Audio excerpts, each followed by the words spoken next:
보이시죠? 사랑하는 여러분, 인류 역사에는 두 개의 위대한, 두 개의 또 다른 날을 갖고 있다는 사실을 여러분 아십니까? 그 두 개의 날, 바로 그리스도께서 이 땅에 오신 날, 바로 초림의 날, 구원의 날. 그분이 또한 다시 오실 날, 재림의 날, 심판의 날입니다.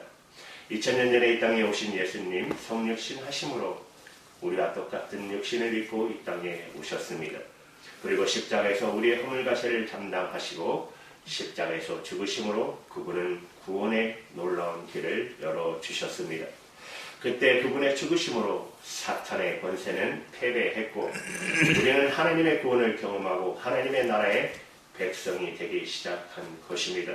성도들의 결정적인 승리가 확보된 날, 그분의 오심은 바로 우리의 승리의 날인 것입니다. 하지만 사랑하는 여러분, 예수님께서 이 땅에 오시고 십자가의 죽으심을 통해 구원의 길을 열어놓으셨지만 그러나 아직 완전히 마귀는 항복은 하지 않았습니다. 그래서 영적 전쟁은 지금도 계속 되고 있는 것입니다. 우리는 구원을 얻었지만 아직도 죄와 더불어 싸우고 있는 것입니다.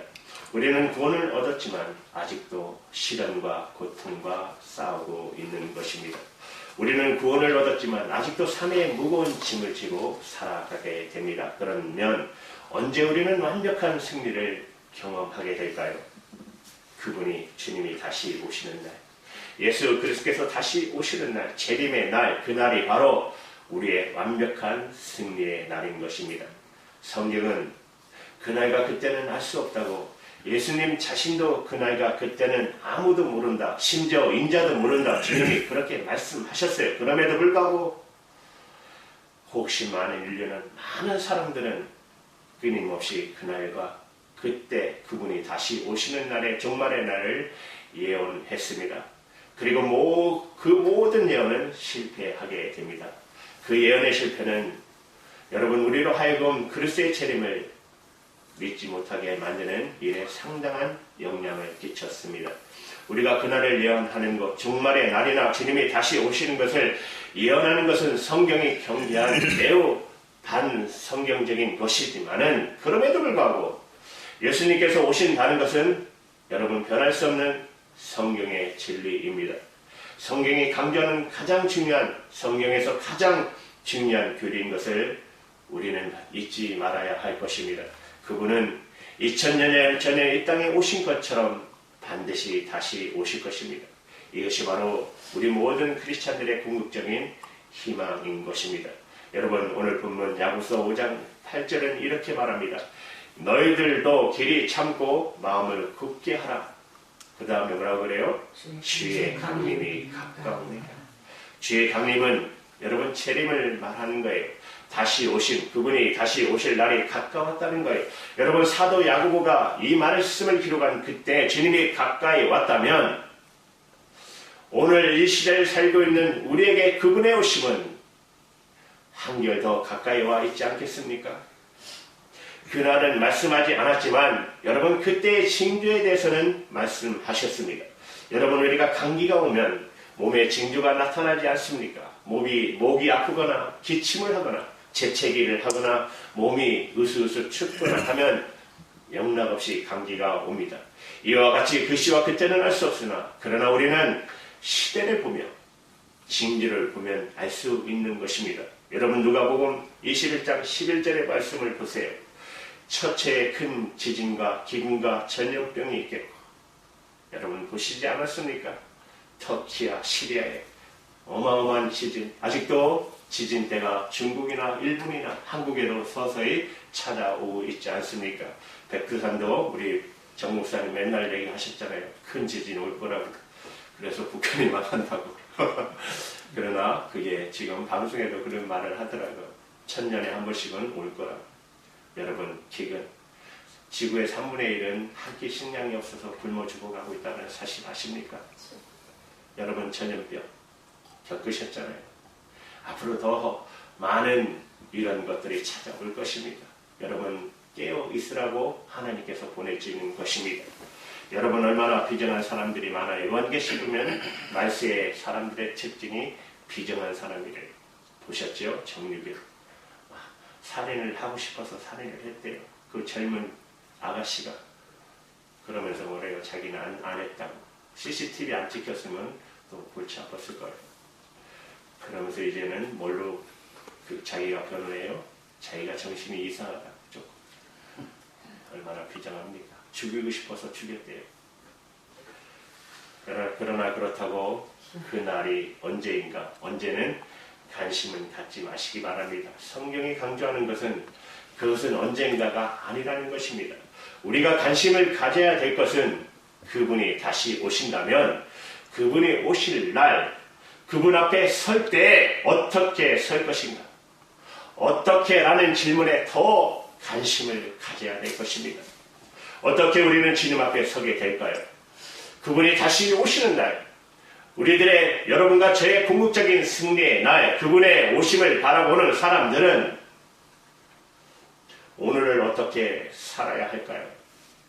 사도 야고보는 우리에게 매우 중요한 두 가지 대답을 우리에게 들려주고 있습니다. 첫 번째는 모든 고난을 인내하고 살아야 한다는 것입니다. 야고보서 5장 7절 말씀입니다. 그러므로 형제들아 주의 강림하시기까지 길이 참으라. 그리고 8절에도 너희도 길이 참고 마음을 굳게 하라. 주의 강림이 가까우니까. 여러분 7절과 8절에 거의 똑같은 반복적인 말씀입니다. 같은 내용이에요. 특별히 두 개의 단어가 강조되고 있는 것을 보게 됩니다. 7절에 보면 주께서 강림하시기까지 주의 강림을 강조하면서 그러면 어떻게 하라고요? 참으라고. 강림과 참음을 강조하고 있어요. 8절에도 너희가 길이 참고 마음을 굳게 하라. 그 이유는 주님이 오시기 때문에, 주님이 강림하시기 때문에 주님의 오심과 참음이 함께 강조되고 있는 것입니다. 왜 그랬을까요? 그분이 다시 오신다면, 그것이 확실하다면 그때 모든 것은 제자리로 바로 서게 될 것입니다. 우리의 삶을 살면서 끊임없는 부조리, 끊임없는 억울함, 끊임없는 삶의 고단함. 여러분 정유경에서 희생된 어처구니없는 그 처자. 여러분 만약에 심판의 날이 없다면 어떻게 생각하십니까? 우리는 끊임없는 삶의 고단함을 경험하고 있습니다. 그러나 그분이 오시는 날 모든 것이 제자리로 바로 서게 될 것이라고. 정의가 제자리를 찾고 평화가 제자리를 찾고 모든 질병은 사라지고 모든 것이 제자리를 찾게 될 것이라고. 그것을 믿는다면 우리는 조금 더 참을 수 있어야 한다고. 그리고 진리의 말씀, 생명의 말씀을 붙들고 변함없이 우리의 삶의 자리에서 서 있을 수 있어야 한다. 그래서 사도 야고보는 우리에게 참고 견디십시오. 오늘 말씀은 우리가 참고 인내하고 견디어야 할 세 가지 모본을 우리에게 보여주고 있습니다. 세 가지 모본 말씀인 첫 번째는 농부의 모본입니다. 두 번째는 선지자의 모본입니다. 세 번째는 욥의 모본입니다. 농부의 모본. 여러분 우리가 살고 있는 이 시대를 뭐라고 합니까? 인스턴트 시대 아닙니까? 다른 말로 클릭의 시대. 클릭 한번 하면 뭐든지 다 되는 시대가 되지 않았습니까? 요새 아이들이 그런 말을 해요. 컴퓨터 켜서 3초 안에 응답이 없으면 컴퓨터를 이렇게 막 두드린대요. 그만큼 애들이 마음이 강팍해지고 그만큼 기계적으로 변화된다는 것이에요. 속전속결의 시대. 여러분이 이런 시대를 살고 있는 우리 사람들에게 정말 가장 적합하지 않는 직업이 있다면 농부라는 직업일 것입니다. 농사는 그렇게 할 수 없잖아요. 봄에 씨를 뿌려야 됩니다. 여름에 뜨거운 태양, 더위를 견디면서 땀을 흘려 가꿔야 합니다. 하늘의 도우심을 빌어야 합니다. 때에 맞춰 비가 와야 합니다. 그리고 마침내 가을의 휴수를 얻게 되는 것입니다. 여러분, 농부는 클릭 한 번으로 그 마음으로 열매를 얻어낼 수 없습니다. 클릭하는 마음으로 절대 열매를 맺지 못합니다. 농부는 끊임없는 인내와 봄에 씨를 뿌리고 여름에 그 무더운 더위를 견디고 땀을 흘리고 가꾸고 기도하고 그리고 마침내 가을의 추수의 축제를 농부를 누릴 수가 있는 것입니다. 신실한 하늘에 속한 농부들, 저와 여러분들 성도들이 그렇게 견딜 수 있는 가장 중요한 이유가 있다면 믿음이 있기 때문이 아닙니까? 말씀대로 최선을 다하면 하나님이 우리를 도와주실 거야. 하나님이 우리를 도와주실 거야. 믿어요. 그리고 참으면서 농사를 짓는 것입니다. 성경은 저와 여러분이 바로 농부의 인내를 본받으라고 가르치고 있는 것입니다. 여러분, 두 번째는 선지자들의 모본입니다. 야고보서 5장 10절의 말씀을 우리 같이 읽겠습니다. 시작. 형제들아, 주의 이름으로 말하는 선지자를 고난과 오래 참음의 본분을 삼으라. 여러분, 구약의 성경을 읽어보셨습니까? 선지서를 읽어보셨습니까? 선지서, 대선지서, 소선지서. 여러분, 이걸 어떻게 나누는지 아세요? 대선지서. 큰 사람이 대선지서예요. 작은 사람은 소선지서고. 양의 분량, 작은 양이면 소선지자, 양이 많은 건 대선지자, 이렇게 하는 거예요. 사람을 구별하는 게 아니고 수많은 선지자들이 등장해요. 그들에게 두 가지 공통점이 있어요. 선지자들은 진리, 하나님의 말씀을 공포함으로 고난을 받아요. 고통을 받아요. 고통의 색깔은 달라요. 그러나 저마다, 선지자마다 받았던 고통의 내용은 다르지만 그러나 전부 다 고통을 받았어요. 그러나 그들은 다 잘 견디고 인내했습니다. 여러분, 무엇이 선지자들로 하여금 진리를, 말씀을 선포해놓고 그것 때문에 고난을 받으면서도 고난을 견딜 수가 있었을까요? 바로 메시아, 예수 그리스도께서 다시 오실 것을 믿었기 때문에, 주님이 곧 오신다고, 그분은 역사 속에 오신다고 메시아에 대한 믿음이 선지자들로 하여금 이 모든 고난과 고통을 견디는 인내하게 만들었던 것입니다. 그래서 선지자들의 모본을 본받으라고 야고보 사도는 우리에게 말씀하고 있는 것입니다. 그리고 여러분, 또 하나의 모본을 제시합니다. 바로 욥의 모본입니다. 여러분, 욥이 어떤 고난을 받으신지 너무나도 잘 알고 계실 것입니다. 어떤 고난을 받았습니까? 마귀의 참소로 말미암아 시작된 욥의 고난, 재산을 다 잃어버려요. 가축을 다 잃어버려요. 그 다음에 자기 자식들까지 잃어버립니다. 건강을 잃어버립니다. 창이 나서 기왓장으로 몸을 긁습니다. 이것만도 절망인데 가장 중요한 아내의 지지마저도 잃어버리지 않습니까?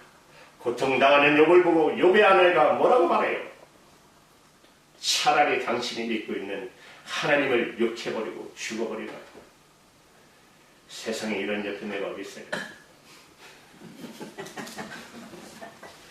독해도 이렇게 독해요. 우리 시대에 이런 마누라, 이런 여편네 얼마나 많아요. 남편을 돈으로 보잖아요. 그렇죠? 남편이 돈 모르는 기계로요. 여기 뭐 금쪽 무슨 뭐 이상한 뭐 오은영 박사 그거 보면 맨 그거예요. 물론 남편도 잘못했죠. 여러분, 삶이 힘들고 고단해도 함께하는 배우자들이 내 곁에 설 수만 있다면 우리도 함께 힘들어도 우리 견딜 수 있잖아요.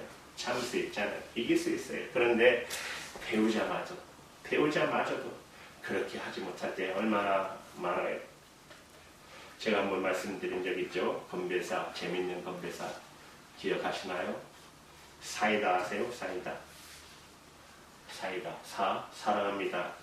이 목숨 바쳐 다함이 없는 마음으로. 참 좋죠? 사이다. 그걸 듣고 감동받은 남편 한 분이 집에 가서 아내에게 해주려고, 아내에게 와인 한잔 하자고, 그리고 와인을 준비하고 건배하자고. 건배사를 한번 내가 멋있게 하겠다고, 오늘 사이다 이렇게 하면 운을 띄우라고. 그래서 아내가 운을 띄웠어요. 사하니까 사랑합니다. 이하니까 이 목숨 다 바쳐서 다음에 다 잊어버렸어요. 다, 그럼 또 말하니까 다 하니까 다 뻥이야. 그래도 배우자가 믿어주고 신뢰해주면 여러분, 시련이 와도 고난이 와도 잘 견딜 수 있잖아요. 그보다 힘들었던 욥의 고난의 이유를 알 수가 없었어요. 왜 이 고난이 나에게 다가왔는지 알 수가 없었어요. 그럼에도 불구하고 욥은 자기에게 닥쳐온 고난 앞에 무너지지 않기로 결심을 합니다. 이 고난을 통해서 유익을 얻기로 결심합니다. 그리고 이런 위대한 고백을 남기지 않았습니까? 너무나도 유명한 그의 고백, 욥기 23장 10절. 다 같이 할까요? 시작. 내가 믿으면 오직 그가 하시니 그가 나를 단련하신 후에는 내가 정금같이 나아가리라. 내가 가는 길을 그가 하시니 그가 나를 단련하시니 내가 정금같이 되어 나오리라. 내게 온 이 고난은 나는 모릅니다. 그러나 아시나니 그가 누가? 하나님을 아신다는 거예요. 하나님이 아시면 저는 됩니다. 그분이 아시고 그분이 이유가 있어서 고난을 허용했다면 그분이 이 고난의 풀무불에서 나를 정금같이 만드실 거라. 나는 그것을 믿는다. 하나님의 주권에 대한 신뢰, 이 신뢰를 통해서 하나님의 계획과 하나님의 사역을 신뢰함으로 욥은 견딜 수가 있었던 것입니다. 사랑하는 여러분, 승리의 날을 바라보는 사람들은 고난을 인내하고 살 수가 있어야 할 것입니다. 주님이 다시 오시고 그분이 마침내 우리에게 완벽한 승리를 어느 날 주실 거라면 우리는 진지하게 그분 앞에 드릴 마지막 열매를 준비할 수 있어야 할 것입니다. 주님이 다시 오심을 믿는다면, 주님이 다시 오심을 바라보고 산다면 이제 내가 그분 앞에 서서 드릴 열매를 준비하셔야 합니다. 주님으로 오신 주님은 우리의 구주로 오셨지만 이제 다시 오실 주님은 심판주로 이 땅에 오실 것입니다. 마지막 심판의 시간, 우리의 삶을 결산하는 그 시간에 주님은 심판의 주님으로 우리에게 오실 것입니다. 그래서 야고보서 5장 9절 말씀을 보십시오. 형제들아 서로 원망하지 말라. 그리하여야 심판을 면하리라. 보라, 심판자가 문 밖에 서 계시느니라. 주님은 심판자로 오실 것입니다. 사랑하는 여러분, 그렇습니다. 우리 모두 어느 날 그 심판주 앞에 서야 될 것입니다. 믿는 사람도 안 믿는 사람도 다 주님 앞에 서야 합니다. 그때 중요한 것은 우리의 삶의 결산입니다. 내가 살아왔던 삶의 결과물을 내놓으셔야 합니다. 예수 믿고 살았던 결과물을 그분 앞에 보여주셔야 합니다. 바로 그것이 우리가 맺어야 할 열매인 것입니다. 어느 초임 변호사가 된 지 얼마 되지 않아 한 청년을 변호하게 되었다고 합니다. 이 청년이 가난했지만 똑똑했고 아주 미래가 밝아 보였는데 나쁜 친구들의 유혹을 통해서 마약에 손을 댔다가 이제 재판을 받게 된 것입니다. 이 젊은 변호사는 사명을 가지고 가난한 청년의 사정을 알기에 무료로 이 청년을 열심히 변호해 주었습니다. 그는 초범이었고 그리고 장래성이 있어 보였고 그리고 이 청년을 변호한 변호사의 열렬한 변호를 통해서 집행유예로 풀려나게 됩니다. 그때 변호사는 자기가 변호했던 이 청년에게 부탁을 합니다. 이제 당신은 나가서 내가 당신을 변호한 그 보람을 보여주십시오. 당신의 변화된 삶을 보여주십시오. 그리고 그 어느 날 그 삶을 보여준다면 나는 당신을 변호했던 것으로 보람으로 생각하겠다고 그 청년에게 다짐을 받고 헤어졌습니다. 세월이 흘러갔습니다. 이 변호사가 판사가 됩니다. 이분이 판사가 되었어요. 판사로 자기에게 온 케이스를 보다가 어느 날 깜짝 놀랐어요. 자기가 오래전에 변호했던 청년이 또 재범으로 들어오게 된 것입니다. 청년은 미안했지만 기뻐했습니다. 자기를 사랑해 주었고 자기에게 친절을 베풀었던 그분이 판사라는 사실 앞에 안도하면서 그 판사 앞에 판사님 죄송합니다. 참 죄송합니다. 그러나 저를 다시 한번 선처를 부탁합니다. 라고 말하는 이 청년을 바라보면서 이제 판사가 된 변호사가 이렇게 말했다고 합니다. 오래전 나는 당신의 변호인이었습니다. 그러나 오늘 이 자리에 나는 변호사가 아닌 판사로 재판관으로 서 있습니다.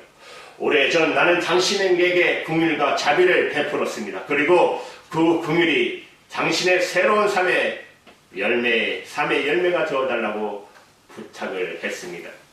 당신은 그 기회를 낭비했습니다.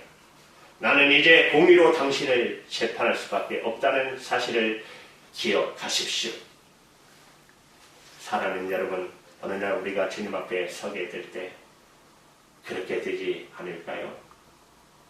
우리를 구원하여 주신 주님, 우리에게 은혜와 자비를 베풀어 주신 주님, 그러나 그분 앞에 서서 삶을 결산하는 날, 그분이 우리에게 베푸신 은혜에 보답하는 변화의 열매가 어디 있냐고 물으실 때 어떻게 대답하시겠습니까?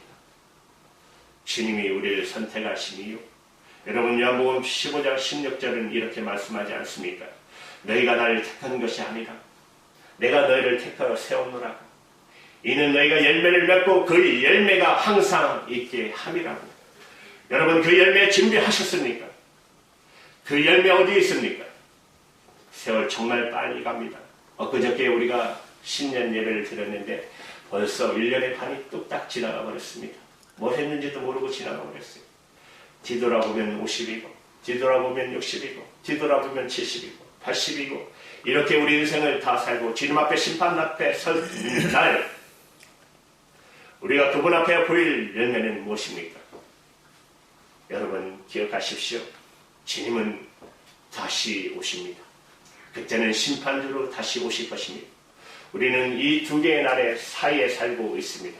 아직도 계속되는 삶의 치열한 전쟁터에서 그분의 은혜를 붙들고 주님의 말씀을 붙들고 주님이 기대하는 선한 변화의 열매를 내어드릴 준비가 되어 있습니까? 아니면 아직도 세월을 허비하며 부끄러운 심판 앞에 서게 될 것입니다. 여러분들의 결단은 무엇입니까? 그 선택은 저와 여러분들의 몫인 것을 기억하시기 바랍니다. 기도하시겠습니다. 거룩하신 하나님 아버지,